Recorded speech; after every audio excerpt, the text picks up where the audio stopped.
하나님 말씀 요한복음 12장입니다.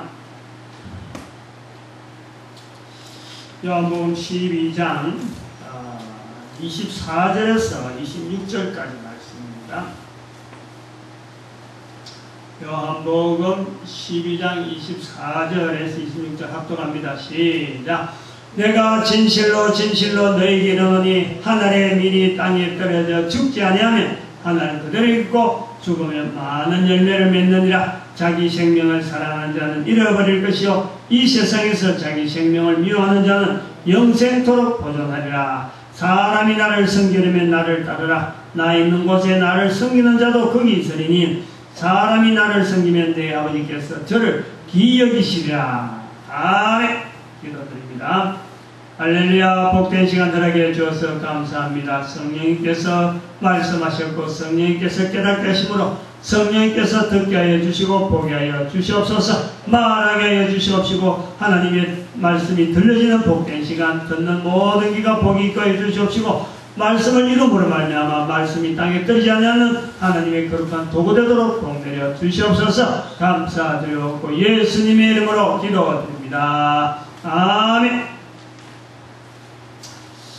오늘은 7월 셋째 주일 7월 17일입니다.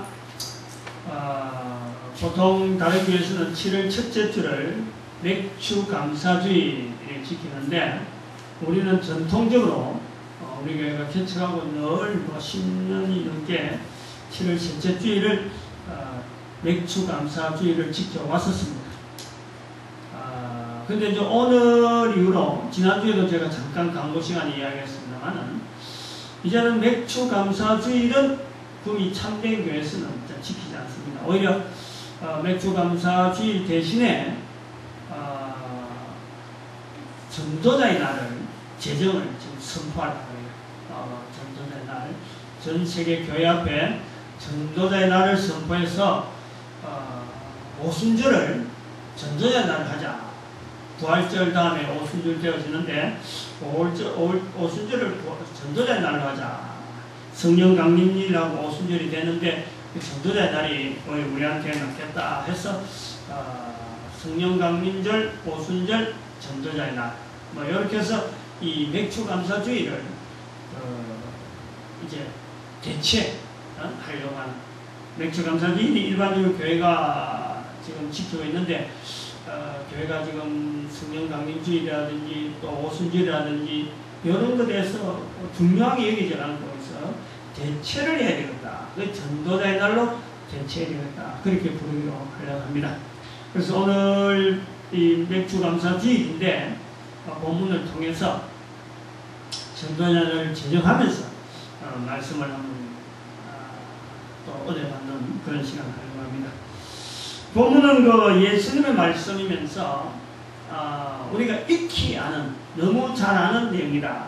또 그러고 일반적으로 이 내용이 선하게 굉장히 긍정적이다. 그래서 이걸 잘 익혀 암송하고 듣는 거예요. 그 이유를 보니까 첫 번째는 이 긍정적이라는 거죠. 긍정적. 하늘의 밀이 많은 또 밀이 될 수 있다. 그러니까 뭐 굉장한 어떤 진시적 좋은 방향으로 나가는 그런 쪽으로 되고, 그다음 두 번째는 긍정적이면서도 하면은 풍성하다. 하늘의 밀이 계산이 안 되는 정도로 많은 밀을 되니까 계산이 될 정도로 풍성하다. 그런 뜻도 좀 있고, 그 다음에는 또 이것이 밀이라 하는 소재라는 것 때문에 우리가 늘 먹잖아요. 먹는 문제. 우리가 가장 기초적인 부분. 뭐 한 불에 옷이 100불이 됐다. 많은 옷이 됐다 하는 거는 좀 조금 뒷부분이 이야기고, 먹는 문제는 가장 기초적이면서 누구든지 어떤 반기는 내용이죠. 먹어야 되니까 우선. 어떤 먹어도 봐야 돼. 먹는 소재다. 그래서 이것이 우리한테 상당히 친근한 그런 말씀으로 보아집니다. 지금은 그 농경 문화가 아닙니다. 이거 밀이라고 하는 말 자체는 벌써 농사 짓는 사람들한테는 익숙한데, 도시에 들어가서 공장 생활하는 사람은 이 밀이 어떻게 생긴지 모르는 사람이죠. 밀을 통해서, 소재를 통해서, 밀가루 통해서 뭐 여러 가지 면들, 여러 가지 또 없는 음식을 먹지만은 빵도 먹고 다 하는데, 이 밀이 어떻게 생긴지 모른단 말이에요. 더구나 이제 공장도 아니고 정과 시대가 되니까, 공장도 갈 필요 없고, 뭐 생산할 필요도 없고, 앉아가지고, 또 서비스업이라든지 이런 데 그 종사하는 사람들이 뭐 물건 만들 필요도 없고, 뭐 단지 뭐 농사 지을 필요도 없이 그래도 먹고 살잖아요. 이 생업은. 이런 업이 발전하다 보니까 이 밀이라 하는 것은 어찌 보면 멀리 있는 단어라. 멀리 있는 단어. 가까이 있는 밀가루, 면 하면은 벌써 좀 가까운데, 조금 더 가까운데, 밀가루에서 밀가 빼면 이게 모르는 거예요. 만져볼 이유가 없지. 만져야 될 아무 현장이 없는 거예요. 응? 먹고 살기 위해서 밀을 뭐 판다든지 장사는 사는 아이고는 이런 일이 안 된다. 그래서 이게 밀이라 하는 이 문화가 자꾸 뭐죠? 맥추라 그럴지게 그 맥추의 추자 자체가 사실은 이게 이제 맥 자체가 보리맥이 되니까 보리밀 추수할 때다. 추수. 밀도 추수하고 보리 추수할 때가 지금 6월 달 지나서 7월 이때 되면 막 추수를 하고. 여기 맥추 감사한 거, 맥추라고 하는 것은 곡식이 제일 먼저 인간들이 먹는 음식 중에 제일 먼저 곡식으로서, 곡물로서 해결되어지는, 그때 이제 우리가 감사, 제일 먼저 만나는 그 감사에서 맥추 감사한 거, 맥추 감사절을 지키는데, 이 농경 문화에서 자꾸 멀어지니까 이게 맥추가 자꾸 사라집니다.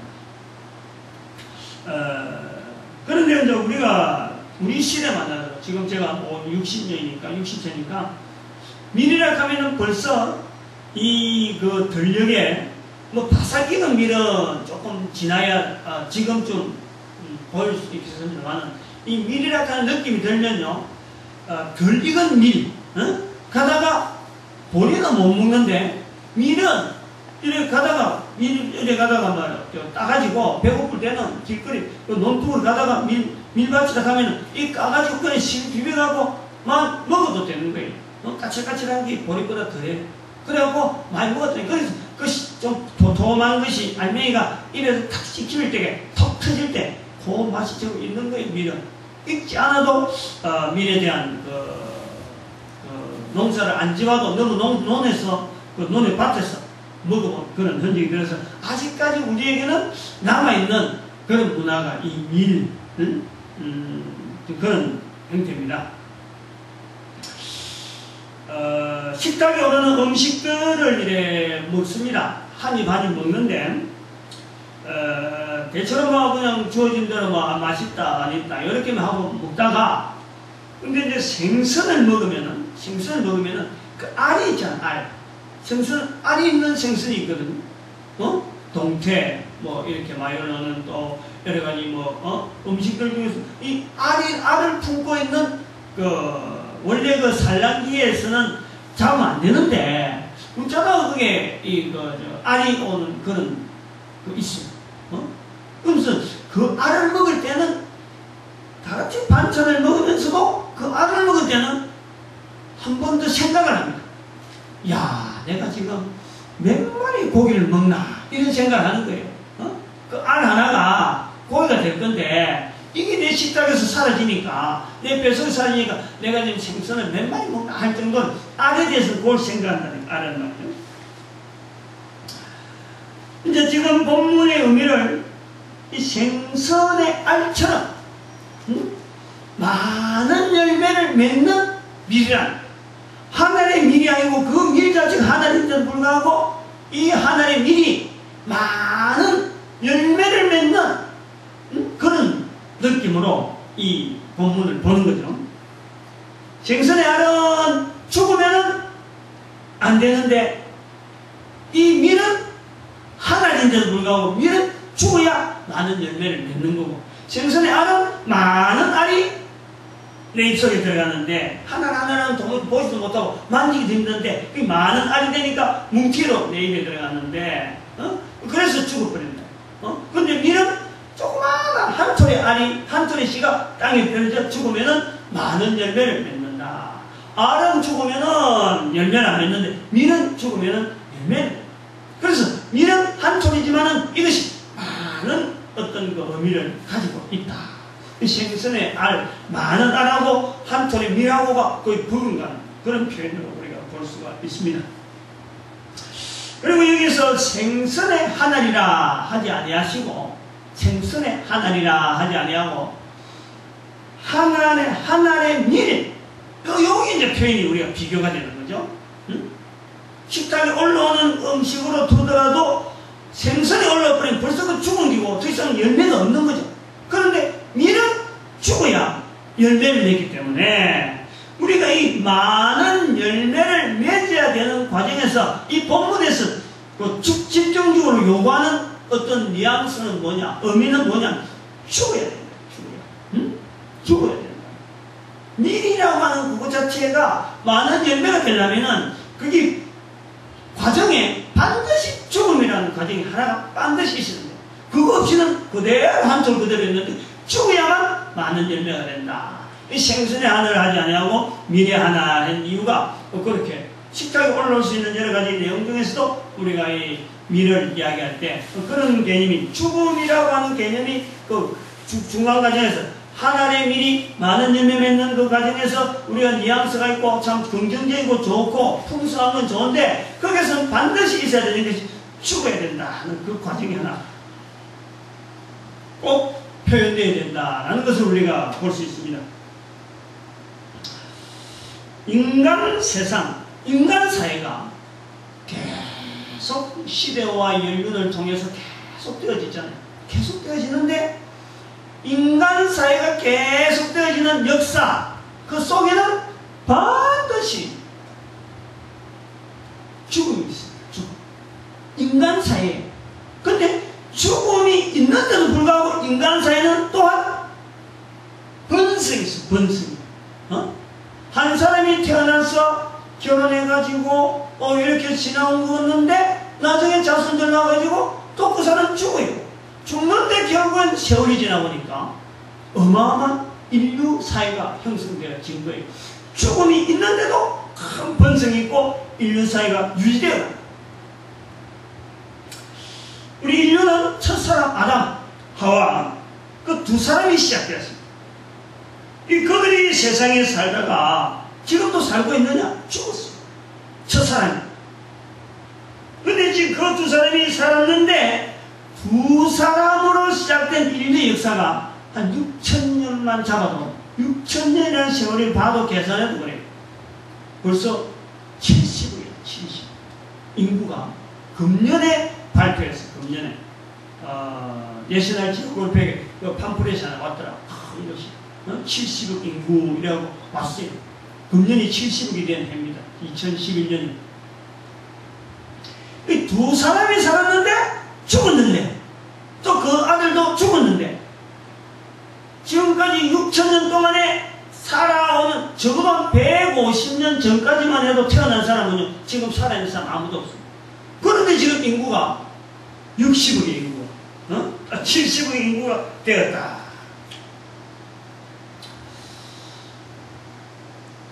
(100년) 전에 살던 사람, 지금보다 100년 전에 살던 사람 몇 명 살았을까? 적어도 나이가 100살 이상 된 사람, 전 세계적으로 70억 인구 중에서 100년 전에서 태어났던 사람 아마 100명, 200명 정도, 그 정도밖에 안 될 거예요. 100년, 70억 인구 중에서도 뭐 많아보면 500명 정도 되려나. 근데 150년 전에 태어났다. 아무도 없어요. 아무도 없어요. 150년. 그럼 6,000년, 5,850년 전에 태어난 사람 다 죽었습니다.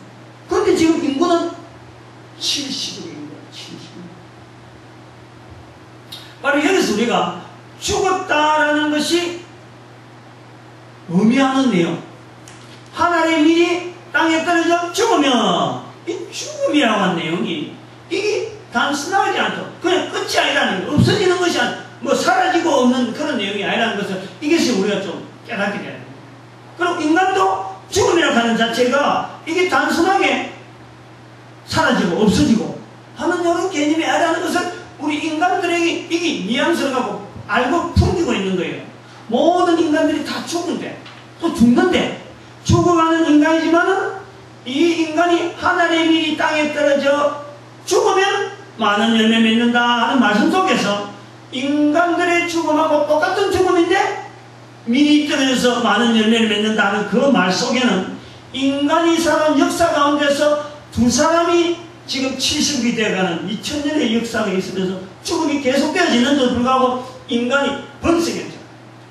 여기서 두 사람이 70억, 하나님의 미리 많은 열매 맺는 이런 속에서 공통적으로 있는 것이 죽음이라 하는 볼 때 우리 인간들이 죽음에 대한 의미를 이것이 당시 우리가 하는 일반 막연하게 내가 하나 죽으면 끝이 난다 이런 개념이 아니라는 것을 지금 여기서 풍기고 있다는 거죠. 본문에서 죽어서 많은 열매를 맺는다라는 것은 바로 미를 비유해서 우리 인간들을 지금 이야기하고 있다는 거죠. 우리 인간들.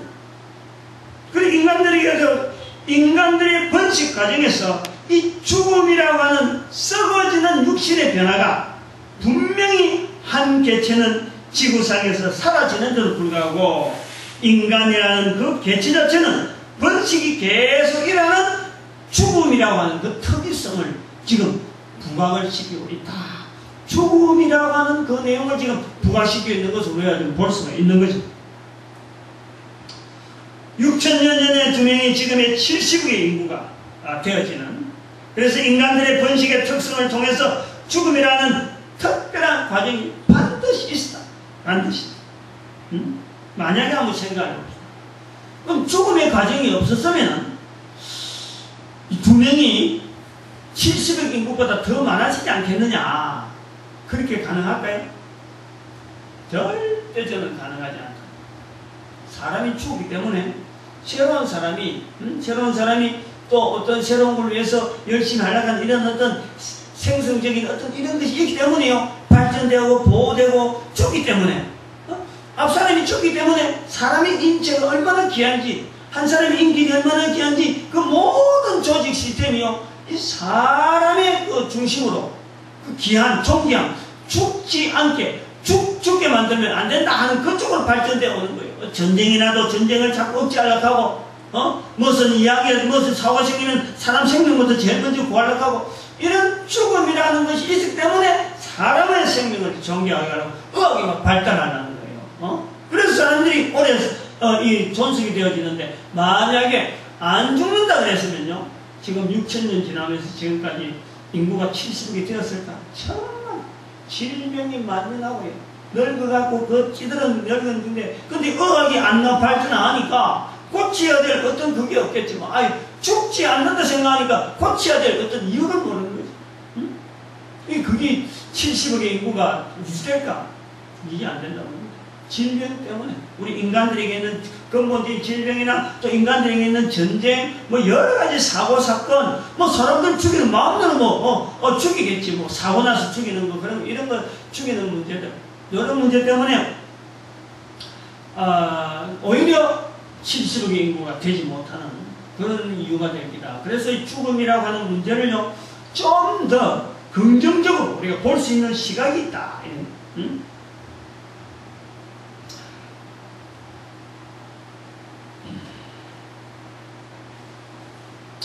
요 정도에서 이제 우리 본문의 말씀에서 한번 접근해 보려고 해요. 본문 말씀은 하나의 미를 통해서 인간 세상의 삶의 형태가 죽음의 과정이 필연적으로 있어야 된다 하는 것을 우리가 보여지는 그 말씀으로 정리해 볼 수 있고 또 두 번째는 하나의 미이라고 하는 이 미는 그 미리 도대체 어떤 누구를 지금 지칭하느냐. 아까 말했지만 하늘의 밀이 땅에 떨어져 많은 참 열매를 맺는다 때 죽음의 과정이 있을 때 이 죽음의 과정 속에서 모든 인간들이 공유하는 공통된 게 있는데 근데 유독이 여기서 말씀하는 하늘의 밀은 누구를 말씀하는가? 바로 인간 세상의 삶의 형태를 구세주로 오신 예수 그리스도 중심으로, 예수 중심으로 살게 하려고 그 모든 믿있지만은 대표적인 일로서 예수 그리스도를 나타낸다. 그 예수 그리스도께서 저 죽음이라고 하는 그 과정이 지금 눈앞에 있어서 말씀하는 거다 라고 우리가 볼 수 있다는 거죠. 인류 역사 6,000년이 지나지만 지금 인구가 70억 인구를 포함해서 모든 인구가 앞으로 언제까지가 되어질지 모르지만은 예수님 다시 오실 때까지 모든 인간들을 사실은 예수님께서 전부 다 예수님 앞으로 다 오게 하시려고, 뭐 다 오게 하시려고 하늘에 미리 죽으면은 많은 열매를 맺는다, 이런 뜻으로 말씀에 본다 이거죠. 무슨 뜻이? 예수님의 죽음 자체는 예수님이 한 분으로서 죽지만 예수님 한 분으로 죽음으로 끝나지 않냐고, 예수님 한 분 죽음으로 많은 사람들이 예수님과 더불어서, 예수님과 더불어서 이 죽음이라고 하는 이 의미를 분명히 알 수 있는 그 장소로 인도할 것이다.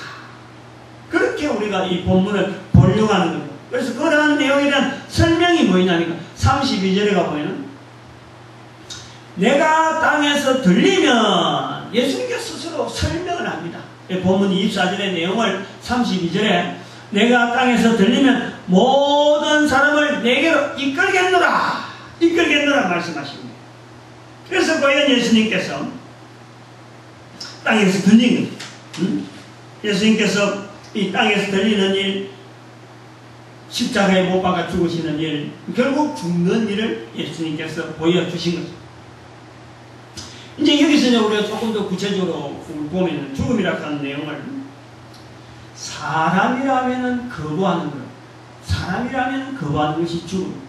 우리 본문의 내용에서 중점적으로 나오는 내용이 죽음이라 하는 내용이고, 예수님께서 내가 들리면 또 많은 사람 내게로 이끌겠다, 그리고 또 하늘의 미리 땅에 떨어 죽으면 예수님께서 죽는다, 예수님께서 땅에 들린다, 이런 뉘앙스를 지금 두고 말씀하시는데, 이 땅에서 들리는 또 우리가 죽는다 하는 그 죽음에 대해서 말이죠, 사실은 모든 인간들이 거부하고 있어요.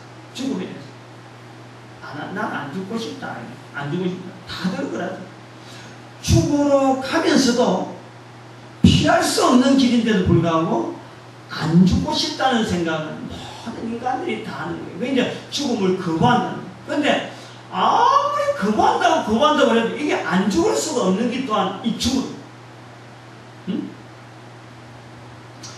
그 여기 이제 아주 죽음의 이게 말이죠, 말로 갖고 뭐 이렇게 간단하게 설명할 수 있는 그런 내용이 아니라 개인적으로 들어가면은 굉장히 복잡한 환경까지 다 연결돼 가지고 죽음에 대한 의미를 다 나름대로 가지고 있고, 또 똑같은 내용으로 볼 때도 죽기는 싫다는 거지. 죽기. 그런데 안 죽을 수가 있나? 이런 문제를 지금 우리 인간들이 살아오면서 6,000년의 세월을 지나오면서 똑같은 문제, 똑같은 고민 똑같이 하면서 고민하다가 죽고, 고민하다가 죽고, 고민하다가 죽고 하면서 지금까지 왔단 말이야. 이 죽음의 문제. 그러니까 이 문제에 대한, 이게 간단한 문제가 아니고, 이게 그냥 말 한마디 하고 지나갈 수 있는 그런 단순한 내용도 아니라, 해답이 있다 그래서 해답만 듣고 알았다고 넘어갈 문제 아니야. 막상 자기가 당했을 때에는 나는 또 지금까지 어떤 해답이 했던지 관계없이 또 나는 죽음 앞에서 거부하려고 하는 그런 인간 본전의 자세가 있다. 우리가 좀 생각을 많이 해야 될 부분이 바로 이런 것이 있는데, 이것이 자꾸 듣고 또 삶 속에서요 자꾸 이게 정리해. 정리. 뭐 수술하는 사람도 있습니다만은 수술할 때 이렇게 보면 보호자가 각서 쓰잖아요. 뭐 보통 수술은 괜찮은데, 치과에 가서 하는 수술도 뭐 수술이기도 하고 뭐 수술이기도 하는데, 이게 이제 몸을 그 전신 마취를 시켜야 될 경우에는 반드시 보호자가 확인이 필요하다고 해요. 근데 그때 왜 확인이 필요하냐? 전신 마취하고 몸 깨어날 수가 있으니까 그 바로 죽음이 이게 멀리 있는 이야기 아니고 어느 날 내가 건강하게 지내려 하다가도 이게 내한테 들컥 다가오는 것이 죽음이라. 전혀 준비를 할 수 없어. 죽음을 준비하기 위해서는 반드시 이런 코스가 있고 이런 코스가 있고 이런 코스가 있으니까 당신은 지금 이 코스에 들어가면은 지금 죽음으로 가는 코스, 모든 사람이 지금까지 6,000년 동안 피할 수 없는 길이니까 딱 이 길 들어가면 이런 길이다 하고 제시할 만한 어떤 모델이 하나도 없는 거예요. 그러면 사람들이 누구든지 지금 죽음 앞에 바로 당면한 문제면서도 해답이 없고, 역사는 계속되어 왔는데도 아무런 지금 대응 자체가 없는 그런 죽음이 바로 우리 인간들의 죽음입니다. 그래서 이 죽음이 참 거부하려고 해도 어쩔 수 없는데 맞이하는 것이 죽음이다. 죽음의 의미는 우리가 보통 여기 생각할 때 이 단절로 옵니다. 단절. 지금까지 내 살아오던 삶에 대해서 이제 완전히 끝이 나가지고 더 이상 어떤 기회가 없는 거예요. 더 이상 어떤 희망이 없는 거예요. 모든 게 끝난다는 거예요. 모든 게 끝난다. 우리 한때 뭐 탤런트로서 유명했던 사람 봐보십시오. 군대 가는 거. 군대 가는 거. 탤런트로서 군대 가는 것이 자기의 탤런트의 생명이 끝난 줄 알고 그거 안 가려고 발버둥 치잖아요. 생리발을 뽑은 것이 군대 안 갈래 이유다 하면서 막 이렇게 법정까지 가는데, 그런 식으로 되니까 죽음에 대해서는 말이에요. 이 더한 거지, 더한 거. 뭐 이제 군대 갔다 온 거는 뭐 다른 사람 갔다 오니까 안 갔다 온 사람이 겁을 내서 그럴 수도 있다. 뭐 가봐라. 뭐 할 수도 있는데 죽음은 아니란 말이에요. 가봐라 할 만한 사람이었어요. 다시만 죽어봐라. 네가 요런 게 있으니까 다시 또 이렇게 연결된다. 이런 게 없어요. 단절. 그렇게 개념이 탁 잡혀있다는 거예요. 우리한테. 근데 본문 자체에서 주어지는 것은요, 단절의 의미가 아니라 단절의 의미. 우리가 여기서 이 본문에 주는 그 희망, 소망적이고 긍정적으로 가는 부분에 대해서 우리는 굉장히 좀 생각을 많이 내는데, 바로 이 죽음이라고 합니다. 하늘의 밀이 땅에 떨어져 죽으면 이 분명히 나와요. 죽으면, 썩으면, 이 분명히 나와요. 그것은 끝이 아니다. 썩은 것이 끝이 아니고 열매가 있다. 바로 예수님께서 본인을 두고 이야기하면서 모든 인간들에게 적용되어지는 그 부분을 우리한테 말씀하고 있는 것입니다. 그래서 이 본문에서 예수님께서 말씀하시는 하늘의 밀이 죽으면 많은 열매를 맺는다. 내가 땅에서 떨리면 많은 사람, 모든 사람을 내게로 이끌겠다. 말씀하시는 그 내용. 그것은 바로 죽음이라고 하는 참 피할 수 없고, 피할 수 없으면서 답이 없고, 답을 아무리 해라도 모델도 못 만들고, 어떤 모델이 있어야 그 모델 속에서 하나하나 어떤 여러 가지 행동 요령이라든지 이런 게 있어야 되는데 그게 없는 거지. 거기에서 쩔쩔매는데 예수님께서 바로 내가 들리면, 내가 죽으면 많은 사람을 내게 이끌겠다. 그리고 하나의 밀이 땅에 떨어져 죽으면 많은 열매를 맺는다. 죽는 거하고 분명히 연결되면서 이게 끝이 아니라는 거예요. 분명히 다음에 있는 어떤 더 좋은 곳을 향하는 이 어떤 소망이 있는 그런 표현을 우리가 본문에서 보는 겁니다. 그래서 예수님의 말씀을 자세히 보면은 인간들의 6,000년 역사 가운데서도 부정하지 못하는 이 죽음 자체를 예수님이 부정하지 않는다는 거예요. 예수님이라고 하나님이라고 너희들 인간들이 그래 죽음 당하느냐, 내가 죽지 않게 하겠다, 이게 아닌 거죠. 죽음을 그대로 받아들이면서 죽는 거죠.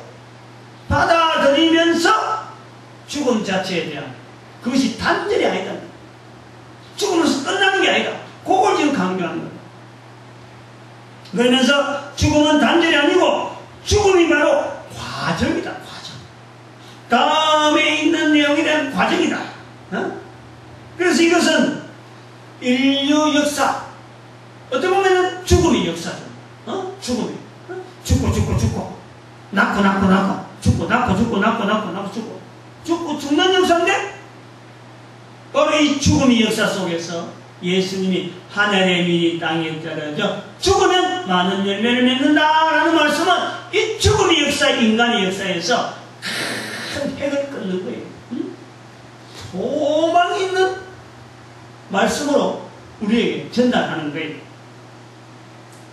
예수 그리스도께서 하늘의 미리 땅에 떨어져 죽음과 같이 땅에서 들려 죽는 죽음으로 인하여 모든 사람들이 죽음이라는 인생의 종국, 인생의 결국, 인생의 마지막, 희망 없는 마지막을 알았던 그것을 죽음만이 끝이 아니라 라는 것을 알려주고 보여주고 듣게 해주는 거예요.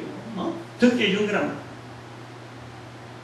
32절의 말씀에서 내가 땅에서 들리면 모든 사람을 내게로 이끌겠노라 라는 말씀에 다시 가보면은 예수님께서 2번 들려주신 거예요. 한 번 들려주는데 그게 2번 사건이에요. 다시 말하면 죽음을 맞이하기 위해서 땅에서 들린 겁니다. 십자가에서 들린 거예요. 예수님께서.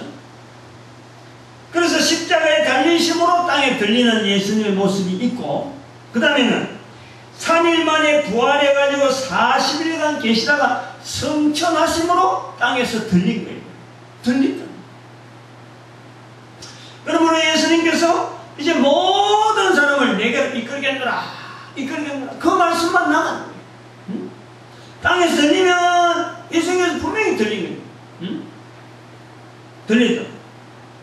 근데 모든 사람을 죽음이 끝이 아니라는 죽음이라는 과정은 이때 이 죽음이 과정되어지는 또 하나의 삶에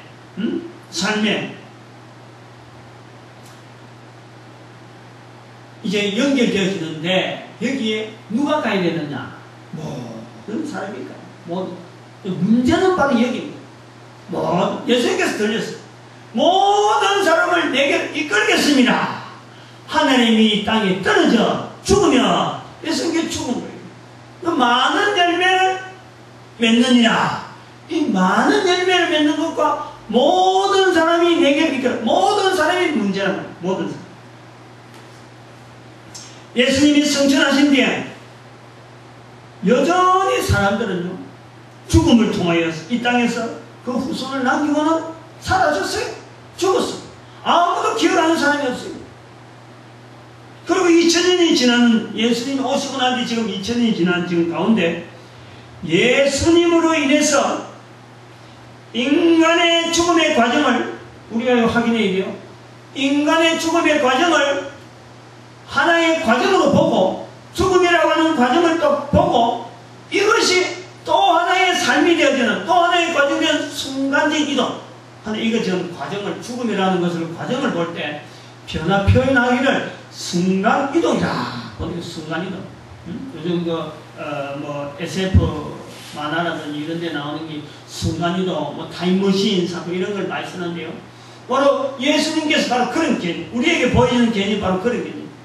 이게 바로 인간이 지금 현재 여기서 3차원이라는 이 공간에 살고 있는 인간이 죽음이라고 하는 과정을 하나 딱 통하면요, 바로 여기서는 순간이라고 할 것도 없이 바로 적시로 어느 순간의 시간으로 잴 수 없는 어떤 적시적인 현상에서 이게 우리의 삶이요, 또 다른 하나의 환경으로 우리가 들어가는 거예요.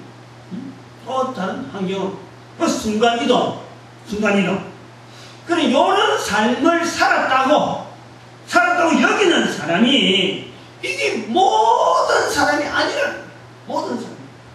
예수님이 오시고 난 뒤에 지금 2000년 지난 지금에 모든 인간들의 힘으로 예수님 때문에 내 삶이 지금 순간이동돼가지고 새로운 삶을 살 수 있는 이 죽음의 환경에 내가 도달하고 있다. 이렇게 말하는 사람이 없는 거예요.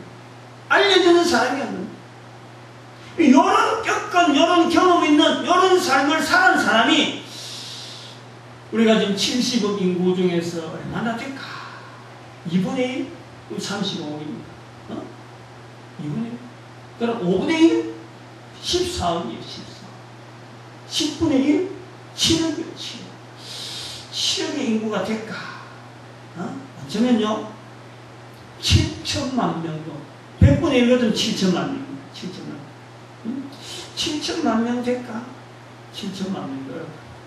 만 명?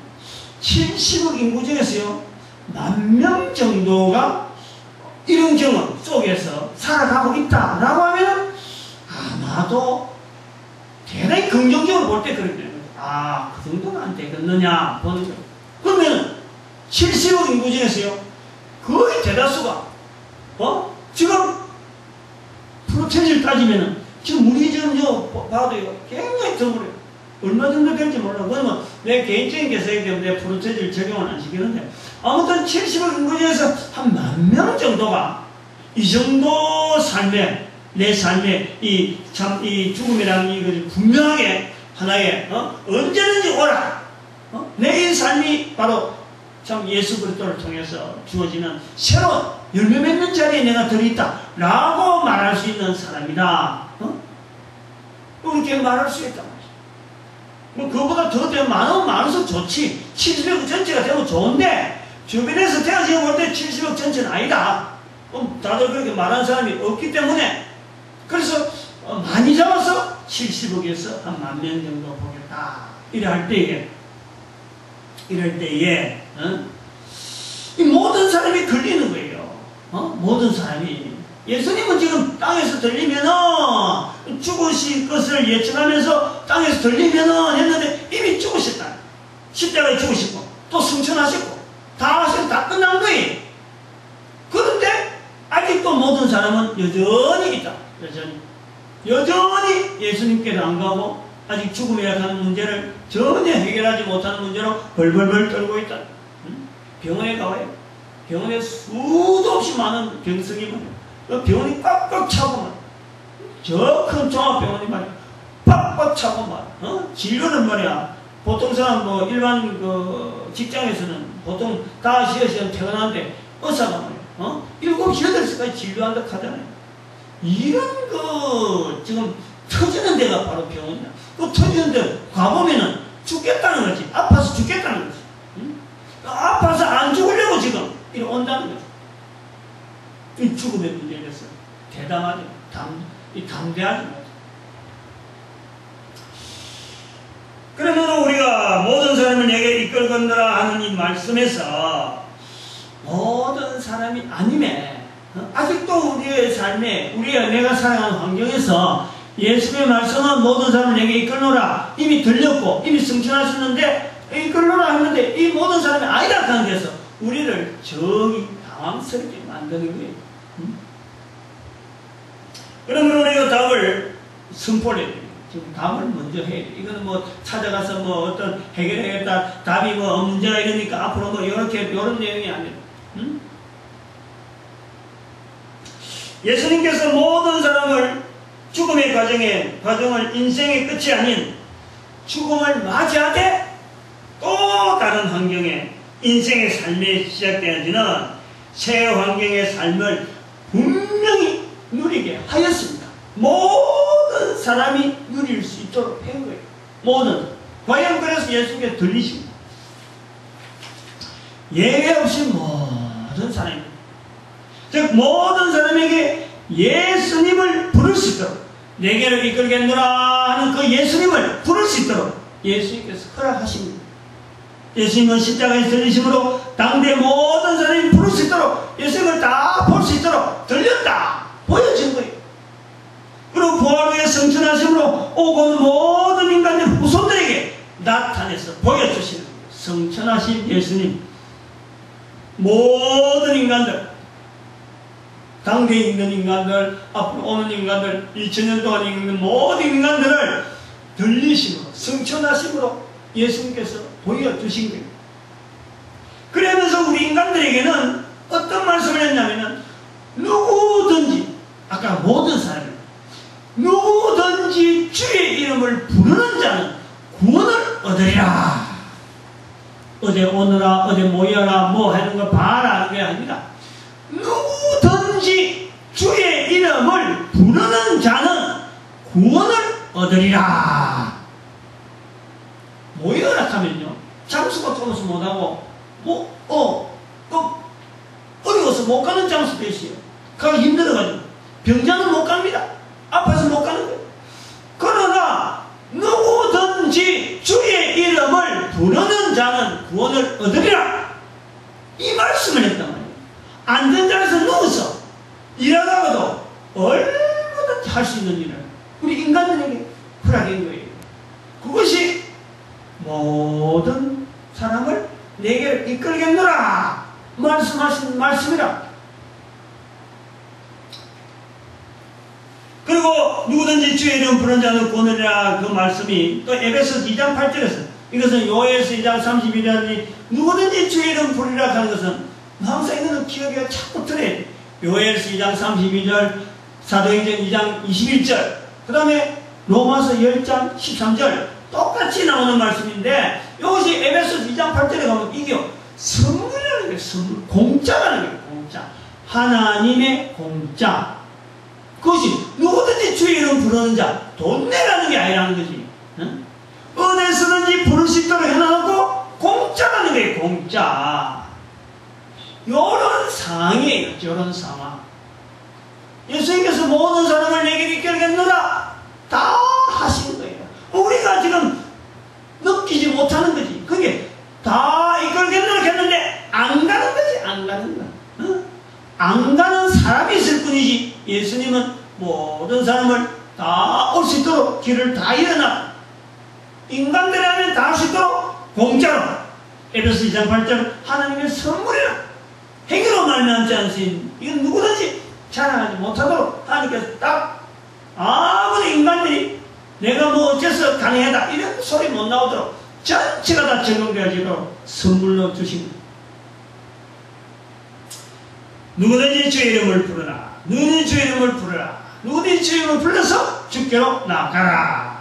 주께서 부르시는 구원을 이루시는 내게 이끌겠노라 하시는 하나님의 섭리가 그런 방법으로 나타납니다. 이것이 하나님의 일이 떨어져서 많은 열매를 맺는 과정이 되어서 계속해서 생명으로 이어지고 생명으로 이어지고 생명으로 이어지는 이 구원을 이루는 모습을 예수님의 말씀 속에서 또 예수님 통해서 우리가 죽음이라는 이 과정을 통해서 죽음이 끝이 나지 않고 계속되어지는 생명, 죽음이 계속 끝나지 않고 한 사람의 죽음이 끝났느냐 또 계속해서 그 사람의 죽음이 끝난 그 사람 자체도 끝나지 않고 또 새로운 삶이 시작될 뿐더러 그 사람의 죽음을 통해서 또 다른 사람들이 또 그런 삶을 계속 이어질 수 있도록 길을 열어놓으신 하나님의 방편을 우리는 보는 거예요. 그 방법으로 지금 쓰신다. 이런. 그런데 우리가 이제 보통 사람들이 왜 예수님께로 이렇게 누구든지 주의 이름 부르는 자는 구원을 얻으리라 하나님의 일이 땅에 떨어져 죽으면 많은 열매를 맺으리라 했는데도 불구하고 왜 안 가느냐 이것을 한번 생각해 볼 때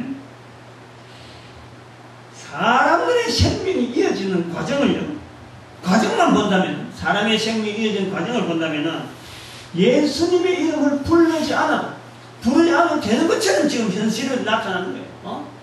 얼마든지 가능해 보여요. 가능해. 예수님의 이름을 안 불러도 하늘의 밀이 땅에 떨어져 죽으면 많은 열매를 맺는다. 마치 하나의 밀이 내 생명을 가진 사람이 또 다른 생명을 이어서 결혼해서 또 낳고 결혼해서 또 낳고 하는 이 생명이 이어진 과정이 한 사람이 예수님 이름 안 불러도 남녀가 짝이 돼가지고 자식 많이 나가지고 그 자식이 또 자식 낳고 자식 낳고 하면서 자손들이 많이 풀어나는 걸 통해서 많은 열매 맺는 거로 그 방향만 본다는 거예요. 그 방향. 그거만 딱 보니까 예수님 이름 안 불러도 생명이 계속 풀어나네 연결되네 이렇게 보여요. 근데 정작 문제는 뭐냐니까 자기 자신이야. 자기 자신. 응? 겉으로 드러나는 객관적인 모습은 인류가 2명에서 70억 인구가 돼서 많이 풀어나갔는데 그 한 사람 한 사람 개인의 문제에 대해서는 답이 없어요. 전체적으로 볼 때 풀어놨는데 그 현상을 보면 풀어놨는데 그 개인에게는 답이 없어요.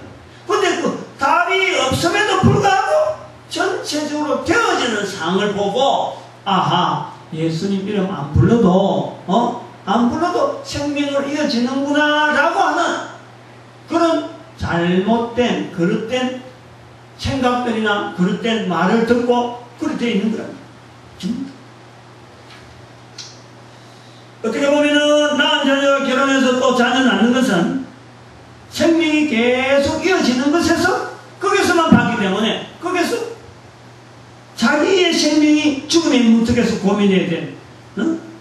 자신의 생명이 죽음으로써 하나의 과정이 되어지는 그 영원한 생명에 대한 준비에 대한 것은 놓치.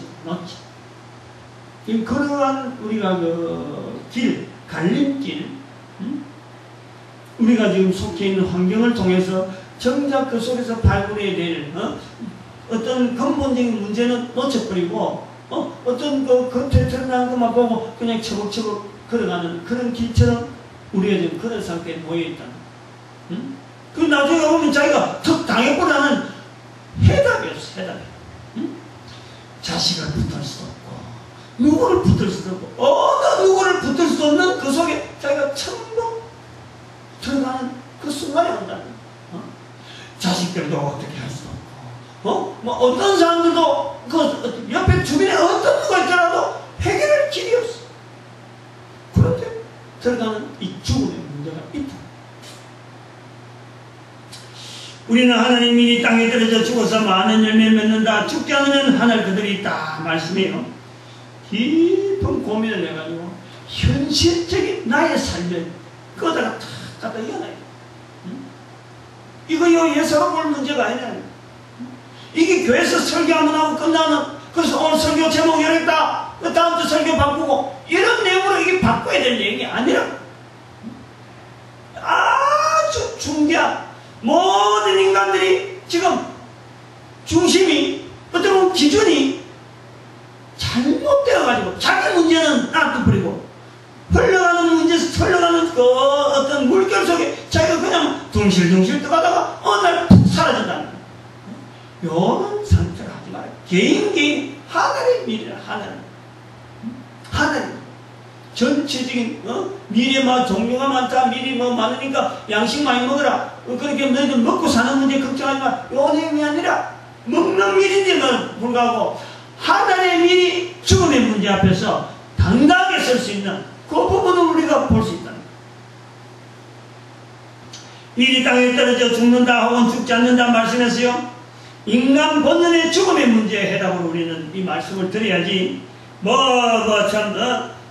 벌레가 땅에 떨어져 썩어버린다. 썩어지는 것이 그냥 썩어 없어지는 것도 있고 벌레 먹어서 없어지는 거 있고 새가 먹어서 없어지는 거 있고 하늘 그대로 있다. 이런 식으로 해서요.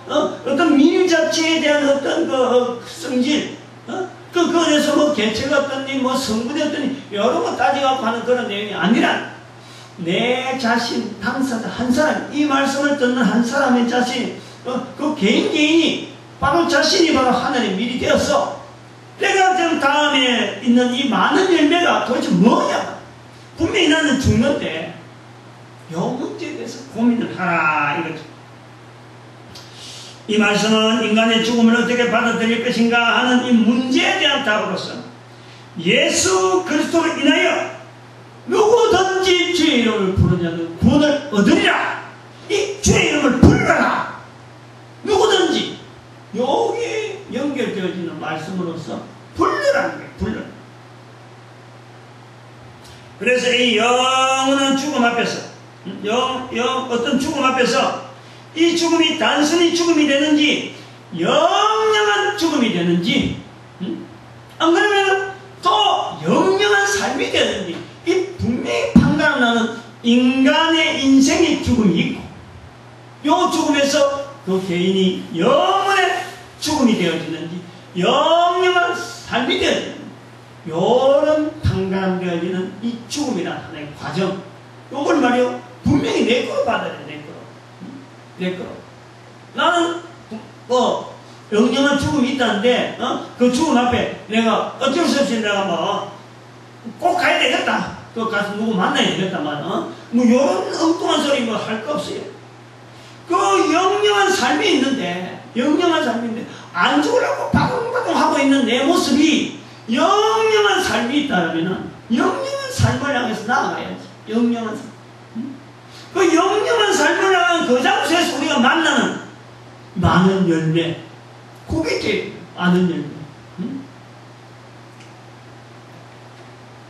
그래서 모든 사람에게 죽음을 통해서 영영한 삶이 준비되어지는 그래서 내 한 사람이 내 한 사람이 바로 한 사람으로 말미암아 영영한 삶에 대한 분명한 자리가 딱 준비되어지면은 내 한 사람을 통해서 또 다른 사람이 우리는 말을 해야 돼. 다른 사람 누구든지 주의 이름을 부르게 하는 이 구원을 얻게 하는 이 말이 필요하다. 말. 이게 이제 필수적이에요. 본문에서 예수님께서 하늘의 밀이 되어서 땅에 들어 죽으면 많은 힘을 맺는다 하는 데서 예수님은 이 땅에 계시다 땅에 들려버려요.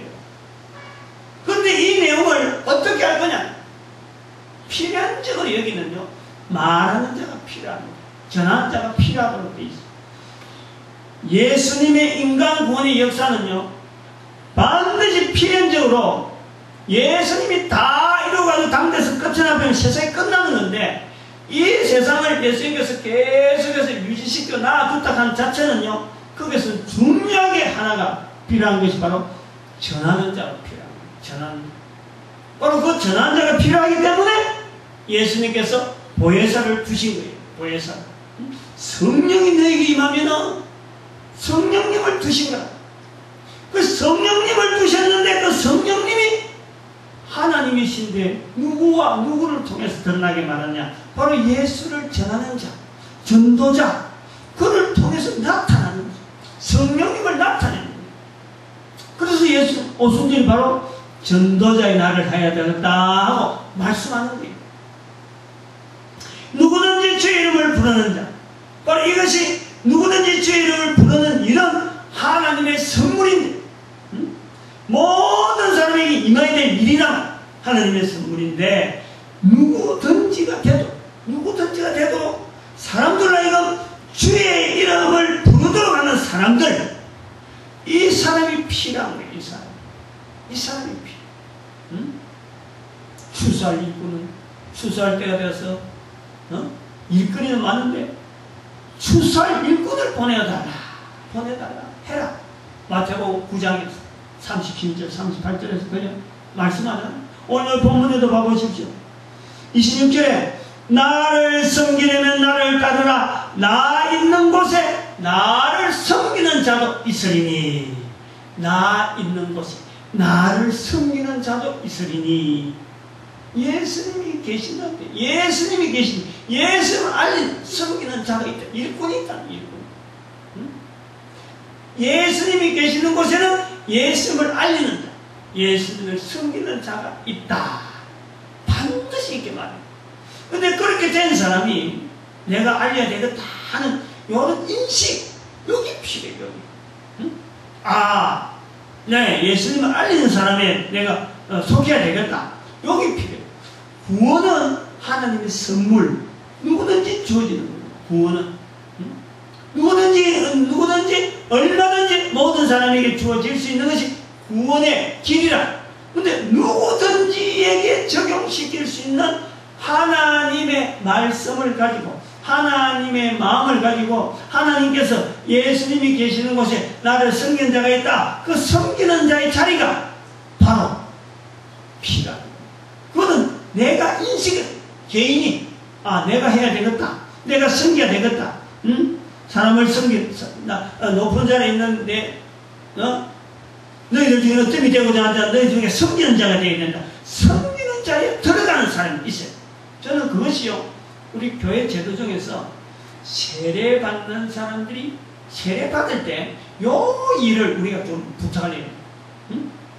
세례받는 예수님 믿느냐 안 믿느냐, 요건 당연히 우리가 물어봐야 될 부분이지만, 예수님 믿고 원래 어떤 사람이 되어야 되겠느냐, 예수님 믿는다는 것과 이 세례받는 것 도대체 어떻게 표현할래? 그러면 예수님을 전하는 자가 되라. 반드시 해요. 제가 그것을 좀 더 실제적으로 사실 응용한 부분이, 지난번에 그 사위 될 사람이 교회는 쭉 다니고 하더라도 아직까지 세례를 안 받다 하더라고. 그래서 결혼하기 전인데 사위 될 사람이에요. 그래서 이 장인들이 목사가 되니까, 장인 될 사람이 목사가 되니까 먼저 세례를 받고 결혼식 가겠습니다 하고 내한테 왔어요. 세례를 내한테 받겠다고 따라오고, 그때 내가 말이죠, 야, 이 다른 사람은 그렇잖아요. 그냥 뭐 세례 주고 했는데, 상이 된 사람이 장인 된 사람한테 세례를 받겠다 할 때 이 마음이에요. 이게 보통 그냥 세례가 단순해가 안 된다. 이 사람이 정말 참 축복받는 자리에 들어가도록 참 본인의 자세를 분명히 해야겠다. 이 세례가 그냥 근성으로, 하나의 예식으로, 하나의 절차로 지나가는 식으로 하면 안 된다. 그래서 제가 강하게, 이 세례에 대한 뜻과, 그리고 앞으로 세례받은 자로서는 반드시 이 전하는 자, 반드시 전도자가 되어야 된다. 그 자체를 딱 부각을 시키고. 그것이 우리 교회가, 지금 세례가 이렇게 성행되고 있는데, 세례가 성행되고 하는 이런 것보다는 좀 더 세례 줄 때, 그 부분을 좀 더 확인을 시켜야 되는 과정. 세례는 분명히 있었는데, 예수님도 요한에게 세례를 받아 오셨단 말이죠. 그건 내가 이제는 사람들 앞에 나가서 이제는 하겠다 하는 어떤 하나의 선포인 것이었습니다. 예수님 스스로가 모든 사람 앞에, 많은 사람들이 요한 주위로 모이는데 그 요한에게 가서 모든 사람 앞에서 예수님 이제는 당당하게 공인으로서 일을 하겠다 하는 예수님 스스로가 그 자리. 그래서 우리가 일을 해서 모든 일을 이루는 것이 강하다라고 그 요한에게 그래 한단 말이에요. 그래서 우리가 이 세례를 하는 과정도 좀 더 강화시켜야 된다. 확실히 세례받은 사람은 분명히 저 사람은 하나님의 이름을 위해서 예수님 이름을 알리는 분명한 하나의 표시로서 세례가 나타나야 되지 않느냐. 그래 봅니다.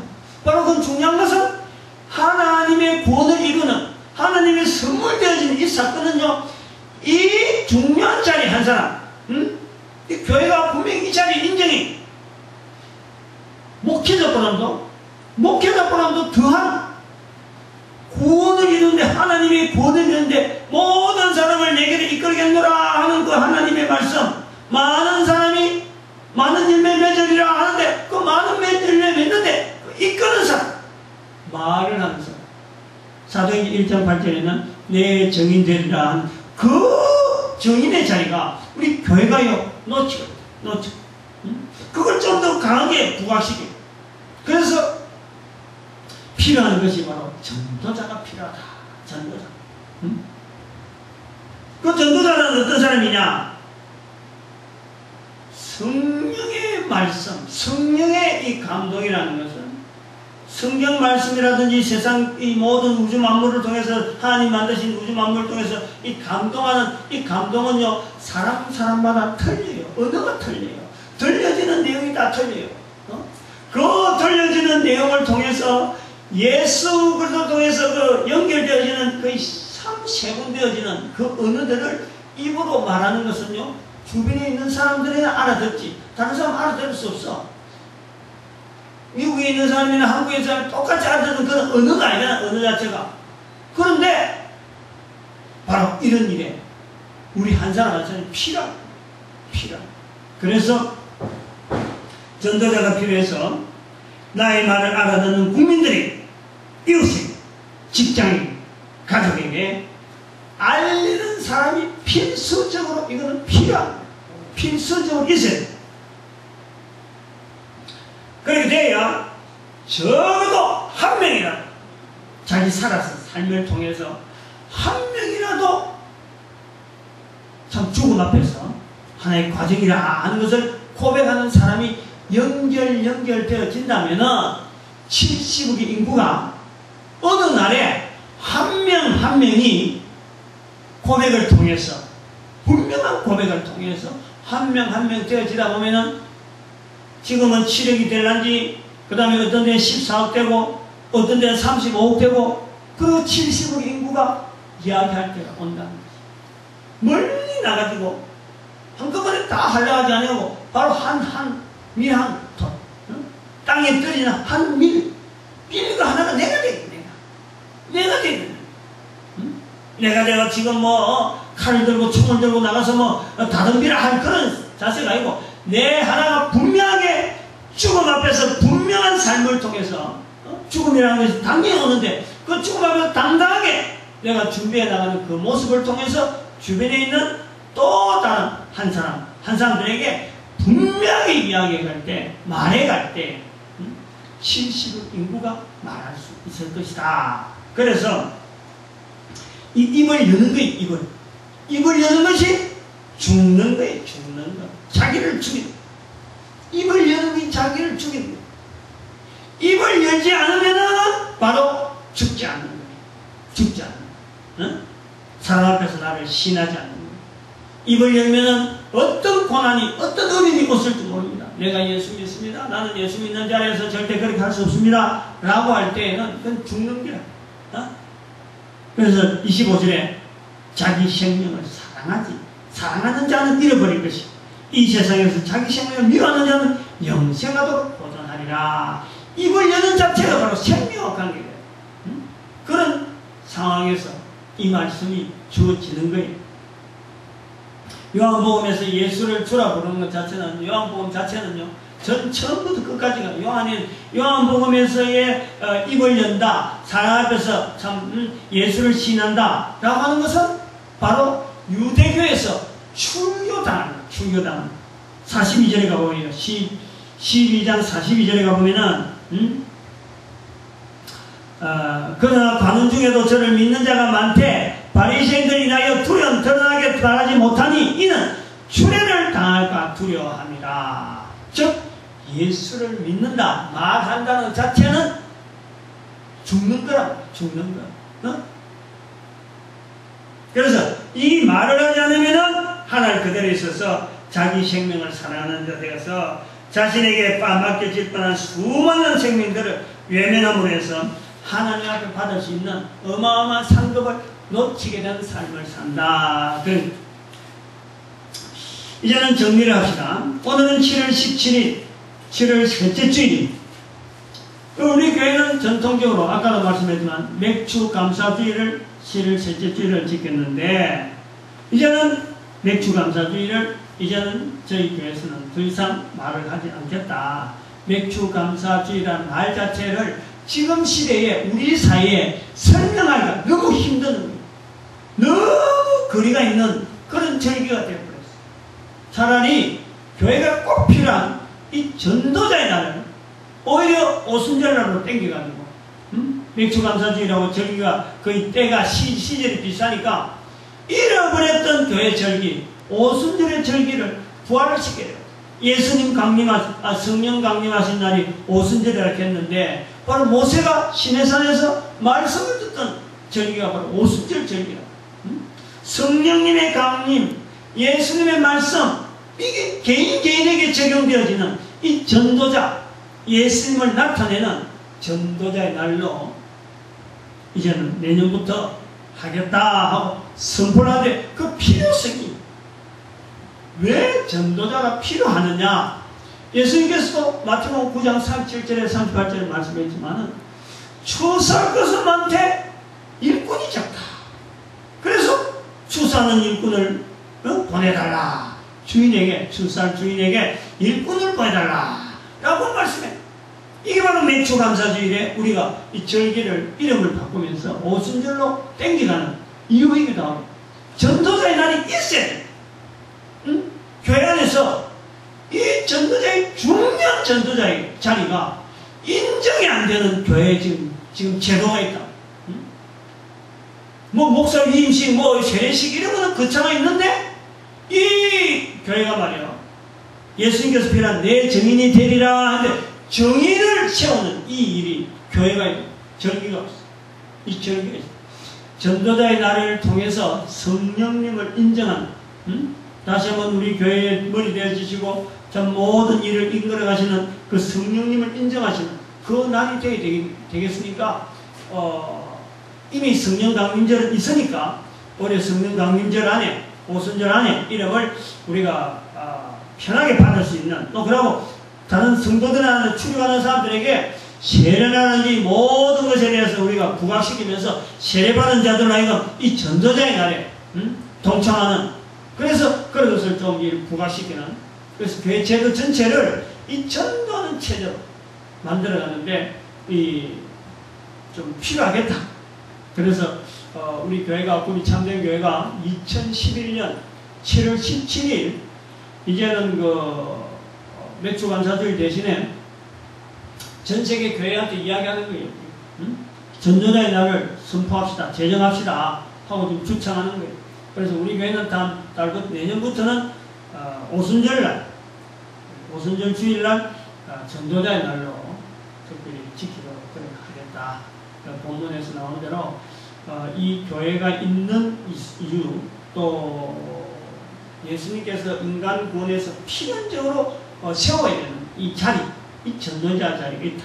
그것을 알고 그냥 뭐 전도사 하면은 목사 밑에 하는 이런 식의 이 인식, 이 자체를 우리가 없애버리고 교회 안에서 전도라는 이 자리를 아주 나름대로 거룩하게, 나름대로 좀 더 무게를 두고 좀 준비하고, 그리고 전도비 쓰고 헌금 쓰고 하는 모든 어떤 헌금의 모든 질서가 사실은 이 전도비로 전체로 봐야 되지.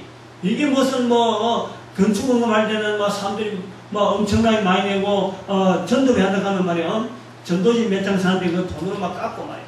이렇게 해갖고는 안 되는 거죠.